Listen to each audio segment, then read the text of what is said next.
ದೇಶದಲ್ಲಿ ಎರಡನೇ ಹಂತದ ಮತದಾನ ಮುಕ್ತಾಯ ಆಗಿದೆ. ಕರ್ನಾಟಕ ಸೇರಿ 13 ರಾಜ್ಯಗಳಲ್ಲಿ ಮತದಾನ ಬಿರು ಬಿಸಿಲಿನ ನಡುವೆಯೂ ಕೂಡ ಹಕ್ಕು ಚಲಾವಣೆ ಮಾಡಿದ್ದಾರೆ ಮತದಾರರು. ನಮ್ಮ ಕರ್ನಾಟಕವೂ ಸೇರಿದಂತೆ ಎರಡನೇ ಹಂತದ ಮತದಾನ ಒಟ್ಟು 13 ರಾಜ್ಯಗಳಲ್ಲಿ ಇತ್ತು. ನಮ್ಮ ರಾಜ್ಯದಲ್ಲಿ 14 ಕ್ಷೇತ್ರಗಳಲ್ಲಿ ಬಿಸಿಲು ತುಂಬ ಇದೆ. ಚುನಾವಣಾ ಕಾವು ಕೂಡ ತುಂಬ ಇತ್ತು. ಇದೀಗ ಹಕ್ಕು ಚಲಾವಣೆ ಮಾಡಿದ್ದಾರೆ ಮತದಾರರು.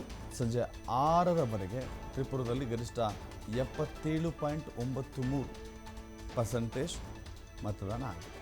ಶೇಕಡಾವಾರು 77.93.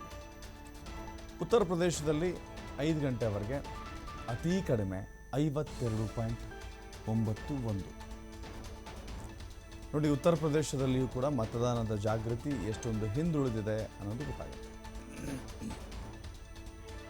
ಹೀಗಾಗಿ ಕರ್ನಾಟಕದಲ್ಲಿ ಓಕೆ ಅಂತ ಹೇಳಿದ್ರೆ 64.37, ಕೇರಳದಲ್ಲಿ 64.67, ಇನ್ನು ಮಧ್ಯಪ್ರದೇಶದಲ್ಲಿ 55 ಸರಾಸರಿ, ಮಹಾರಾಷ್ಟ್ರದಲ್ಲಿ 53.71, ಇನ್ನು ಉತ್ತರ ಪ್ರದೇಶದಲ್ಲಿ 52.91, ಪಶ್ಚಿಮ ಬಂಗಾಳದಲ್ಲಿ 71.84, ಅಸ್ಸಾಂನಲ್ಲಿ 70.67, ಬಿಹಾರದಲ್ಲಿ 53.60%, ಛತ್ತೀಸ್ಗಢದಲ್ಲಿ 72.51%, ಇನ್ನು ಜಮ್ಮು ಕಾಶ್ಮೀರದಲ್ಲಿ 67.22%, ಇನ್ನು ಮಣಿಪುರದಲ್ಲಿ 76.46. ತುಂಬ ಚೆನ್ನಾಗಿರೋ ಮತದಾನ ನಾವು ನೋಡ್ತಾ ಇದ್ದೀವಿ. ಇನ್ನು ತ್ರಿಪುರದಲ್ಲಿ ನೋಡಿ, ತ್ರಿಪುರದಲ್ಲಿ 77.93ರಷ್ಟು.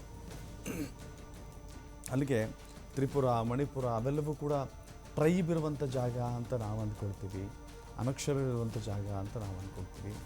ಅನಕ್ಷರಸ್ಥರಿಗಿಂತ ಅಕ್ಷರಸ್ಥರೇ, ವಿದ್ಯಾವಂತರೇ ಮತಗಟ್ಟೆಗೆ ಬರಲಿಕ್ಕೆ ಹಿಂದೇಟಾಗ್ತಾ ಇದ್ದಾರೆ ಅನ್ನೋದು ದೇಶದ ಅಂಕಿ ಸಂಖ್ಯೆಗಳನ್ನು ಗಮನಿಸಿದ ನಂತರವೂ ಕೂಡ ಅರ್ಥವಾಗ್ತಾ ಇದೆ.